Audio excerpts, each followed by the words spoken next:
जय शिवराय मित्रांनो, स्वागत आहे आपले बळीराजा शेतकरी या यूट्यूब चॅनलवरती। चॅनलवर जर नवीन असाल तर चॅनलला सबस्क्राइब करा। आज आपण एक छोटीशी अपडेट घेऊन आलो आहे मुख्यमंत्री माझी लाडकी बहीण योजनेसंबंधी। तर दुसऱ्या टप्प्यामध्ये महिलांच्या खात्यात 3000 रुपये येण्यास सुरुवात झालेली आहे। आपण बघू शकता हा मेसेज आहे 28 ऑगस्टचा। तर 28 तारखेपासूनच सुरुवात झालेली आहे व हा मेसेज आहे 29 तारखेचा 29/8/2024। तर 3000 रुपये क्रेडिट झालेले आहे। तर 31 ऑगस्टला कुणाच्या खात्यात येणार 3000 रुपये? लाडकी बहीण योजनेचा दुसरा राज्यस्तरीय मेळावा नागपूरमध्ये आयोजित करण्यात येणार आहे। हा मेळावा 31 ऑगस्टला होणार आहे। या माध्यमातून ऑगस्ट महिन्यात अर्ज दाखल केलेल्या महिलांच्या खात्यात जुलै आणि ऑगस्ट महिन्याचे 3000 रुपये पाठवण्यात येणार आहे, अशी माहिती अदिती तटकरे यांनी दिली। दुसरा राज्यस्तरीय डीबीटी निधी वितरण सोहळा 31 ऑगस्टला नागपूरमध्ये होत आहे।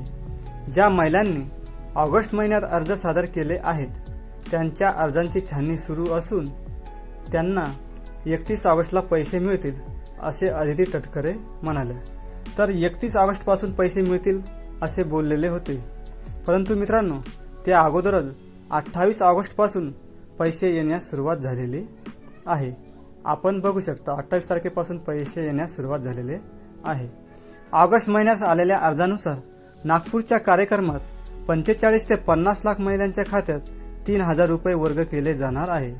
यापूर्वी पुण्यात पहिला राज्यस्तरीय निधी वितरण सोहळा पार पडला होता। त्यावेळी जुलै महिन्यात अर्ज सादर करणाऱ्या महिला अर्जदारांपैकी पात्र ठरलेल्या 1,08,00,000 लाभार्थी महिलांच्या खात्यात 3000 रुपये वर्ग करण्यात आले होते। राज्य सरकारनं मुख्यमंत्री माझी लाडकी बहीण योजनेसाठी नारी शक्ती ॲपमधून अर्ज दाखल करून घेतले होते।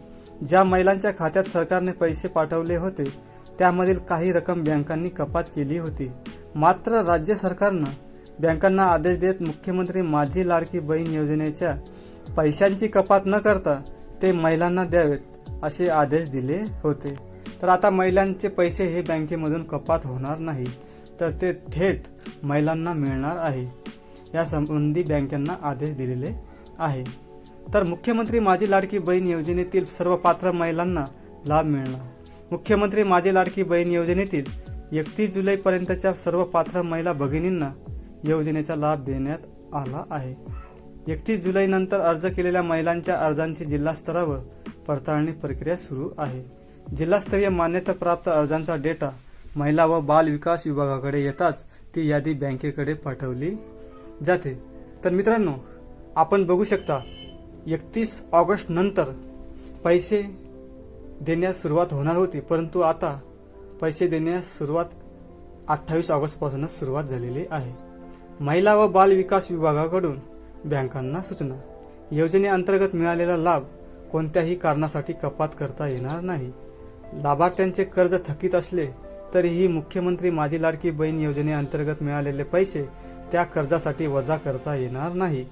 कोणत्याही कारणास्तव लाभार्थ्यांचे खाते गोठवण्यात आले असेल तर ते पूर्ववत। तर मित्रांनो ही होती एक छोटीशी अपडेट। महिलांच्या खात्यात दुसऱ्या टप्प्यामध्ये आता 3000 रुपये येण्यास सुरुवात झालेली आहे।